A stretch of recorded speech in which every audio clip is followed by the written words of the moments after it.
Hello and welcome to the You Are the Program podcast. We are back. It is the Penn State week for our preview podcast. We're getting towards the end of our preview podcast here, and now it's getting real. We're 2 weeks away from football, actually 5 days away from football. Before I introduce my co-hosts here, Brian Lewerke and Tyler Higbee, would just like to remind everyone to rate, review, and subscribe everywhere you get your podcast on Apple, on Spotify. And additionally now, please subscribe to our YouTube page, as we will be posting all of our podcasts to the YouTube page. And keep a lookout, because we might have a live stream very, very, very soon coming up with the season here for the 2025 season. Mr. Lewerke, Mr. Higbee, how are we doing? We're getting very, very close here. Dangerously close. Feeling very good. We are in today's Monday, the 18th of August. We are in week 0 of college football. So I'm officially. We made it. So we're feeling great. I want to give one more plug to the YouTube, because if you have a choice to watch out of the 3 platforms, I would choose YouTube, because you get to see our beautiful faces and this wonderful layout that we have now. Depends on who you ask. If you have the option, go to YouTube. But that's all I got for you. Oh, thanks, sir. Hey, not only do we make it to football season, it's wedding week for somebody in the chat here. There's a lot going on in this household right now, but I am still making time at 10:32 p.m. on a Monday night, the week of the wedding, to make everything happen here. To make a That is just look at this guy. Tyler, you were talking about grabbing a blue vase. For those of you that don't know the blue vase story, which is probably every single person, Coach Antonio always had a blue vase sitting in the team room or around, and he would call it Blue Vase Week, Blue Vase Day. And essentially it was anything that you needed to get done, you essentially go get it done. And that is how I feel right now, where I'm blue vasing this thing. And for this podcast in general, we are blue vasing this thing, because I know you guys are traveling up here this weekend as well. So very much looking forward to that. Without any further ado, we're getting into the Penn State Nittany Lions today. And this is probably, IU, Michigan, I felt like those were big pods, but now we're getting to like the meat potatoes. It's tough when we're doing the Minnesotas, the Marylands, as we'll come up on, but as you're talking about a title favorite in the Big Ten and a national title favorite, you start to hone in on these things, because they're going to play a very important picture into the Big Ten race this year, and also the national race this year in terms of winning the national championship. It felt like they returned everyone from a team last year that, as everyone knew, when the Big Ten, or not even the Big Ten, when the college football playoff expanded to 12 teams, there was one school and one coach that was just absolutely going bananas when that happened. And it was Penn State, and it was James Franklin, Mr. 9-3, Mr. 10-2. Can't win the big ones, but put them in there. And they got there last year. And I thought, honestly, let's first talk about 2024 here and go around, because I kind of thought that they shook off a little bit of that big game James. In the national championship, or the semifinal that they lost to Notre Dame, I thought they had that game in the bag until Notre Dame came down and drive and ended up beating them. But I thought they shook that a little bit in 2024. I agree. And James Franklin obviously doesn't have a great track record. I can pull a little nugget for you about his record. In the last 3 seasons, he's 37-2 as a favorite, 27-0 when favored by 6 or more, and 0-6 as an underdog. So he does what he's supposed to do. And we saw a little bit of a change in that last year in winning those big games. Obviously, I don't know if they were favored in any of those, but their playoff schedule is SMU, then Boise. So probably yes, not. I can't remember what the Notre Dame line ended up at, but yeah. So they got over the hump a little bit in winning the big games. They weren't big teams, but they were big games. And I feel like maybe that could be a little bit of a mental hurdle that this Penn State team has gotten over, and maybe it'll help them this year. But only time will tell, I think. Yeah, that stat you just gave kind of sums it up perfectly. They do what they're supposed to do in the big games. the games they're supposed to win, and then the big games they typically don't win, and that's kind of in the James Franklin way. But the schedule really set up nice for them in the playoff last year. Like you get SMU at home, a team that's I don't think they had played in a stadium that big in an environment like that. Not to mention it was like 10 degrees, I think. So that was it. It really favored Penn State. So I think to a degree they got that monkey off the back, but until they win the big one, it's still going to hang over their heads a little bit. I might have to walk back my words a little bit on the. I think they shook some of that because in that Notre Dame game, that was a back and forth fight. I remember that as being one of the best games in the playoff. It felt like there was a lot of really good games in the playoff last year, sans a lot of the Ohio State games that they played in. But Penn State, I mean, they were up 10-0, and they fell down 17-10. Then they fought back, and they were all of a sudden up 24-17. Then Notre Dame scored the next 10, right? So it was kind of one of those games where they had it, and they were kind of starting to think about. And I remember when I was watching it, I was thinking about at that time, it would be insane to see Penn State in a national title game, and they couldn't do it. But so as for 2025, Penn State enters. I can't remember where they were at in the AP poll. I think they were 3, perhaps. They're top 3 somewhere. I think they're number 3. Yeah. 3? Okay. Outside Texas is 1, Ohio State's 2, I believe, coming into the year. But they are actually plus 230 to win the Big Ten, second to Ohio State, which I think, and we can maybe talk about that at the end of the podcast. I think they should be the favorite over Ohio State. I think they have a lot of questions, but defending national champs, it's Ohio State. Understandable. James Franklin on one sideline. To make the playoff, Penn State is minus 140, so you're laying some significant juice for them to get to the playoff, which I think that's a pretty safe bet, especially with their schedules we'll talk about in a second, and over-under of 10.5. So let's kind of go through their schedule here as it gets pulled up. So they open up against Nevada, FIU, Villanova, all at home. Perfect. Fine. Great. Then they have a ginormous game early in the year against Oregon at home. This will be the whiteout. This is probably one of those that falls under, Brian, your statistic of it's probably a game they should win, especially whiteout. They're going to be favored at home, Oregon flying cross country. Then they go to UCLA, home against Northwestern, to Iowa, to Ohio State back-to-back, home against Indiana. They come to East Lansing against Michigan State, home against Nebraska, and at Rutgers. What do you think over-under-wise, and where are we at kind of before we get into the offense-defense of Penn State for 2025? I think to make the playoff is very good odds. This not free money, but it seems like minus 140 for a Penn State team that is expected to win 11 games. The Oregon-Ohio State game, I think, are the only two that could really be toss-ups. I think they're going to handle every other team. There may be a few scares, but big game James, he wins the games he's supposed to. So I think they hit that over line. I do think they do. They hit that over line of 10.5. I think they go 11-1, maybe 12-0 if they beat Ohio State.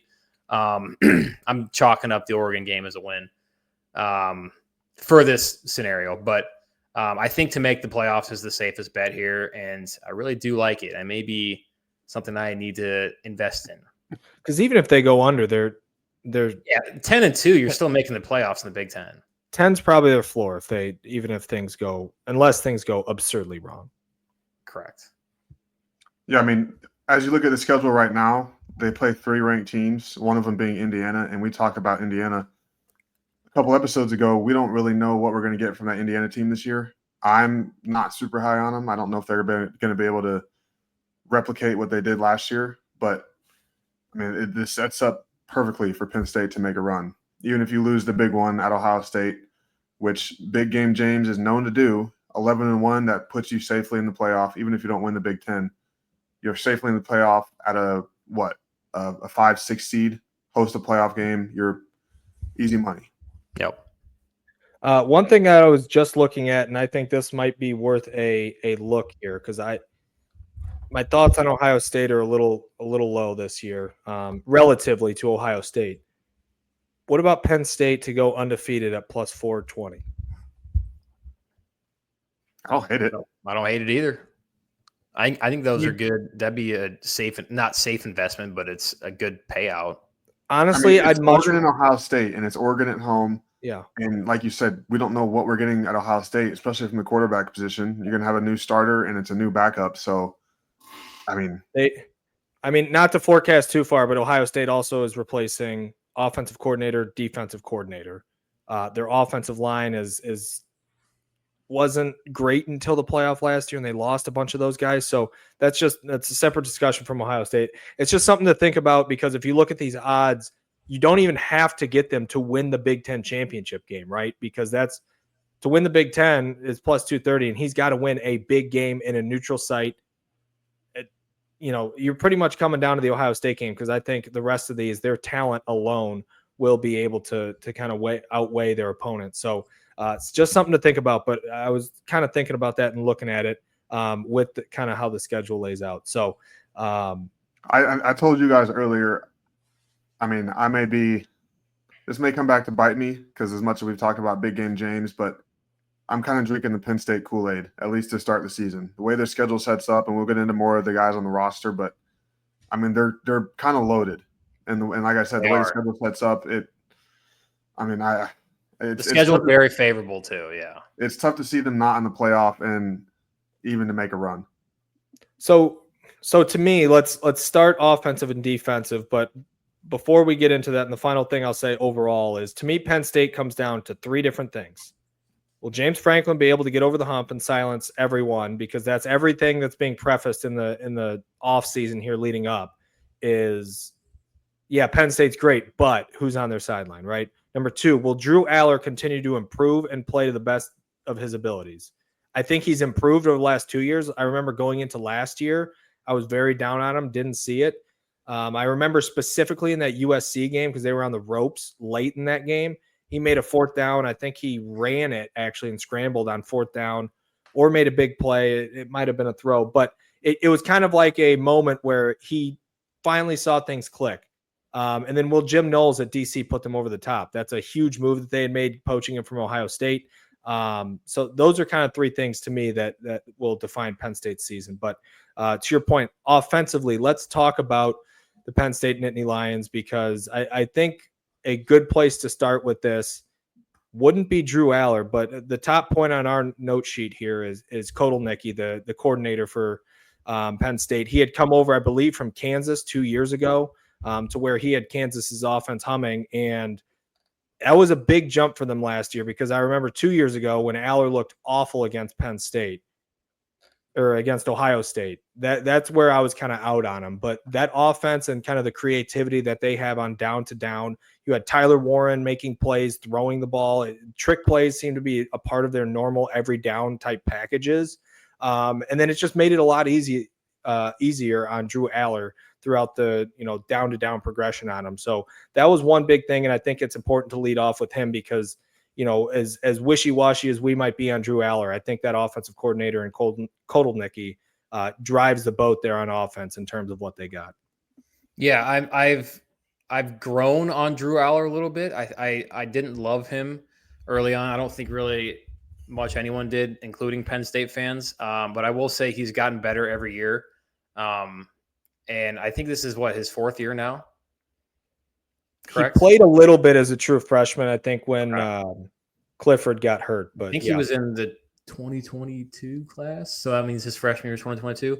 Either way, I think he's gotten better every year. I'm still not a huge believer in him and James Franklin, but I also wouldn't be shocked if he plays very well this year, goes high in the draft. I wouldn't be surprised if this team is really good. I wouldn't be surprised if he's the best quarterback in the Big Ten. But I'm not betting on it. I don't think it's really going to happen, but I also would not be shocked if he is the guy for them. And you kind of have to have a guy to go 11-1, 12-0, and make a run in the playoffs. Well, like I said before, I'm drinking the blue Penn State Kool-Aid, and you guys kind of nailed it. Like you asked me a year ago, like Drew Aller is going to be top 5 draft pick. I would have laughed in your face. But every mock draft that people are putting out right now, he's a top 5 pick. Like you said, he might be the best quarterback or the best quarterback coming out next year.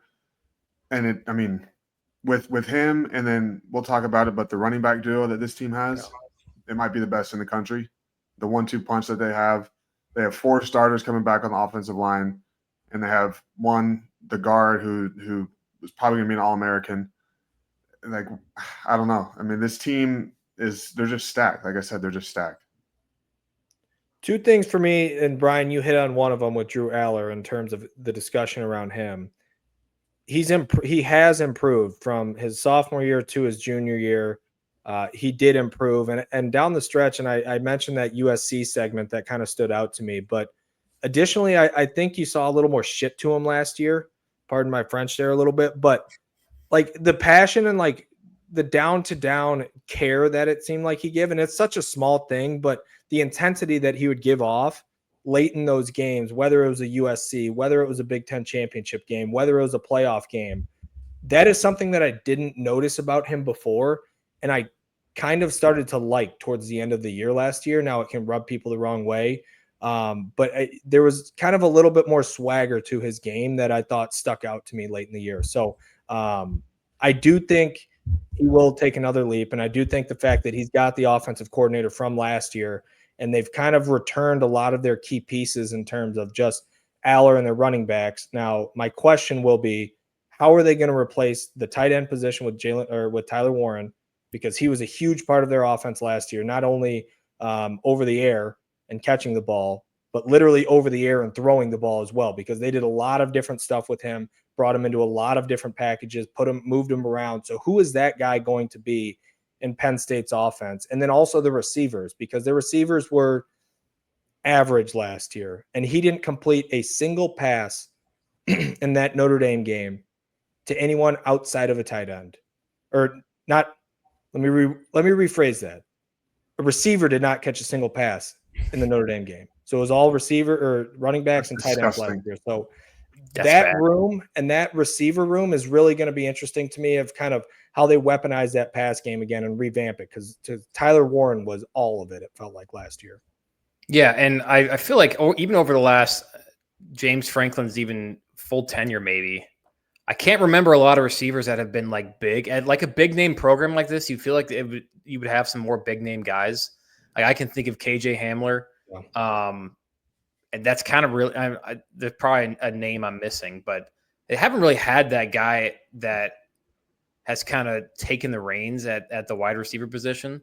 And they brought in some transfers that we'll mention in a little bit, but I would like to see some more production out of that side of the ball, and that would obviously help Drew Aller a lot. And I think that they kind of have to, like with what you mentioned, Dante, with Tyler Warren being gone, he was playing every position on offense basically. So that wide receiver room is going to have to be one that steps up big for him.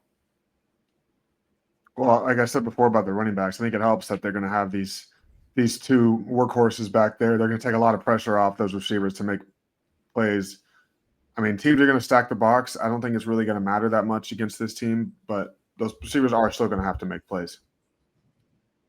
Yeah, let's talk about their running room or their running back room, because they have Nick Singleton, preseason All-American. I'm not positive if he was an All-American or not last year, but he returns. Unbelievable running back. Kind of reminds me of a Saquon Barkley light, just with his running style. Obviously not the type of talent that Saquon Barkley was, but just his running style, physical. He's got speed.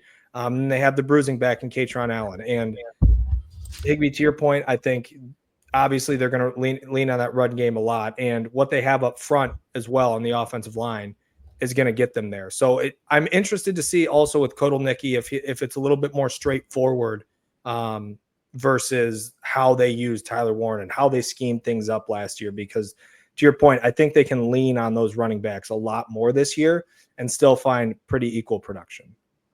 Question. The most yards for a duo in college football history was Sony Michel and Nick Chubb from Georgia a few years back. I think Katron Allen and Nick Singleton have a combined 67, almost 6,800 yards. They would have to get 1,500 to break Sony Michel and Nick Chubb's record. I feel like that's going to get broken this year. Yes, for sure. Very easily. They're both going to be basically 1,000-yard backs. So they could be the best running back duo that in college football history, which is insane to think of. But so they'll obviously be very good, and that is also going to help a big part of this offense, the missing of Tyler Warren and Drew Aller's development. I mean, that speaks volumes to who they are, but they also got the benefit of they both came in as true freshman running backs and played right away. Like they timed that up. I mean, obviously Penn State, that's a benefit. That's no detriment at all. But yeah, having them being true freshmen, playing right away, and being the benefactor of, you know, an offense and a scheme that's there, and that's not taking anything away from those two guys because they're both going to be NFL backs. So, all right. Anything else offensively for Penn State before we move over to the defensive side of the ball? And that discussion is going to be led by their defensive coordinator again. I was just going to say one thing real quick. Who was the running back after Saquon? Was it Miles Sanders? Yeah. And then who was after him? Because they've had kind of a stable of running backs if you think about it.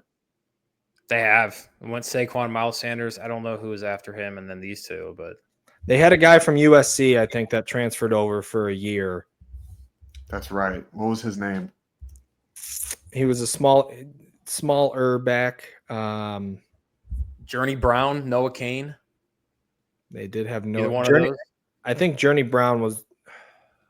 I can't remember which one it was, but those two names sound right. One of them, I believe, came from USC, and one of them, I think, transitioned right into these two backs. They were kind of the three-headed monster with those guys on. So, all right, let's talk defense because this was a very, very, very impressive unit last year.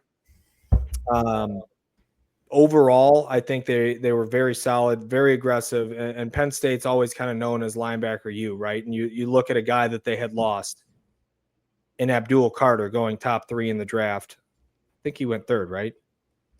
Yes, third to the Giants. Yes.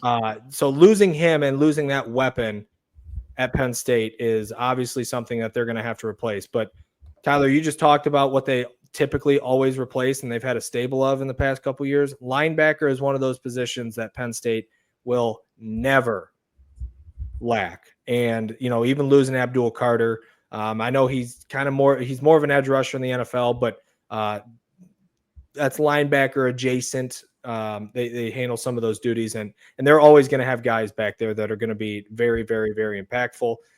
So losing him, but they are gaining Jim Knowles, the former Ohio State defensive coordinator, who has been one of the best defensive coordinators in the game. Ohio State got him from Oklahoma State a couple years ago, and then obviously caps off with the Ohio State National Championship last year and just how dominant of a defense it was towards the end of the year last year. So what are you guys expecting from the Penn State defense this year? And this will probably be a pretty short and easy discussion because they're not going to have the huge flash names that are going to pop off the screen.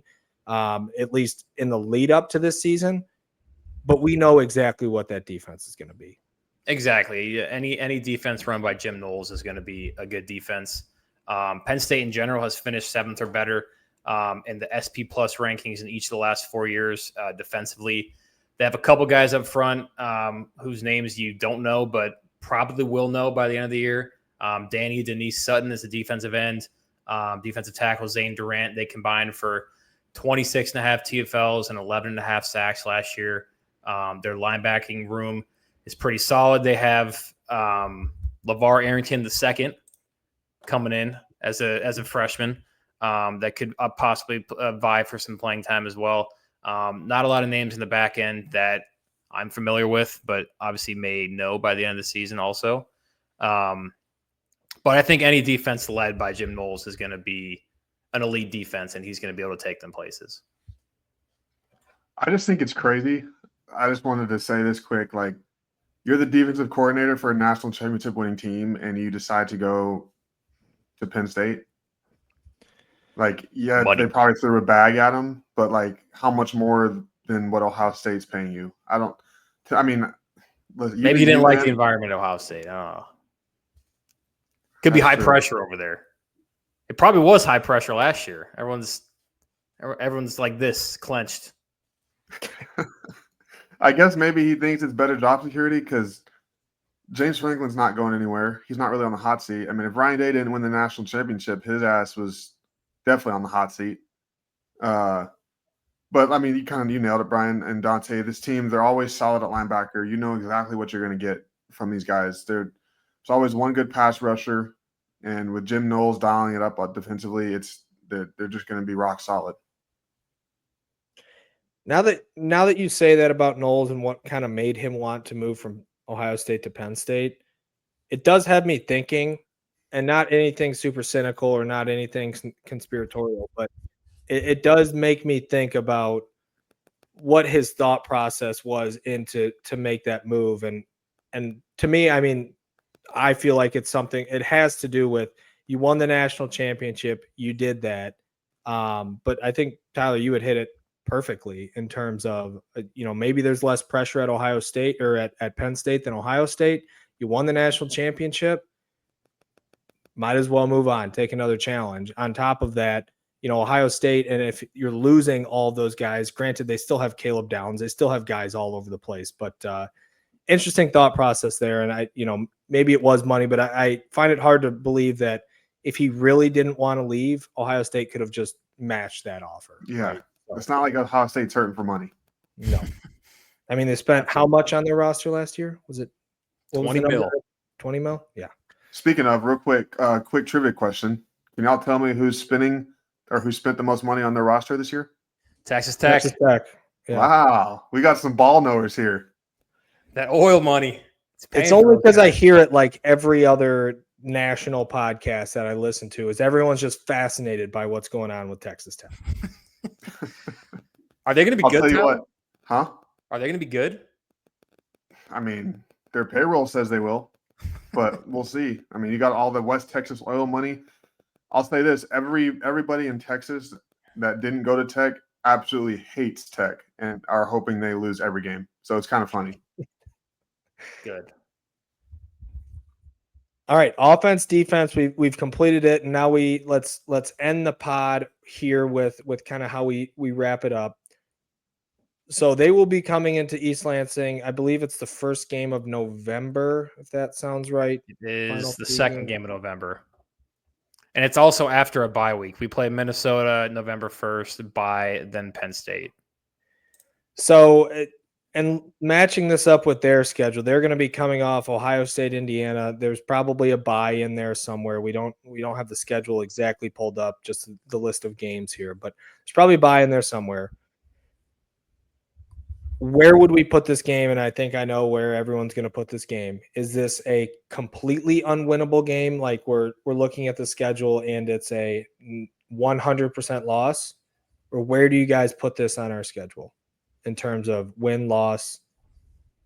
It's not 50-50, but just give me your kind of anticipation for where it's at. I think it helps a lot that we're not playing at their place. Yeah. I don't know how much it'll help. I wouldn't put this as completely unwinnable, but I would be surprised if we did win this. I'd give it the spread for this game is probably going to be somewhere in the mid-20s, depending on how our season's going. But I would say there's like a 10-15% chance we win this game. Yeah, I mean, it's very unlikely for all the reasons we just talked about. However, it is a trophy game. Don't forget that, the land grant trophy. Ugliest trophy in the world. No, but it's going to be very unlikely. I feel like everything has to go perfect. You're going to have to get points on damn near every possession, whether it's a field goal or a touchdown, and you're going to have to create a few turnovers, maybe have a special team score. Everything's going to have to be perfect. It's going to have to be the perfect storm. So it's definitely unlikely, but man, it'd be awesome if there was something crazy happen. Yeah, I mean 5-10%, like you guys had said. The only thing that, and we've talked about this through the years, of when we see like a completely unwinnable game, like Ohio State, I'm never assuming that we're beating them unless we're at the peak of our powers. Penn State, it's felt like there's years where we can get them. I mean, in some of our best years and some of our not best years. I mean, we went in there and beat them in 18. We beat them in 17. And I know it's a completely different animal that we're talking about, and we're just talking about getting our program back to bowl eligibility, semi-national relevancy, and just being in these games. But even I'm never like stunned when we come into a game at home against Penn State And it's kind of more of a dogfight than I would expect if an Ohio State walked in here that was preseason ranked number 5, right? So there's a little nuance there, but I'd also put it in the same category as you guys as very unlikely. But we'll see. I mean, we'll see how our season rolls out, and we'll see if Drew Aller and Big Game James can kind of come through for the boys in Happy Valley. So last thing that I'll leave it off here as we wrap up our Penn State preview. I'm not going to say, would you be stunned if they won the Big Ten? That's kind of how I've prefaced all of these. Are they your Big Ten title favorite?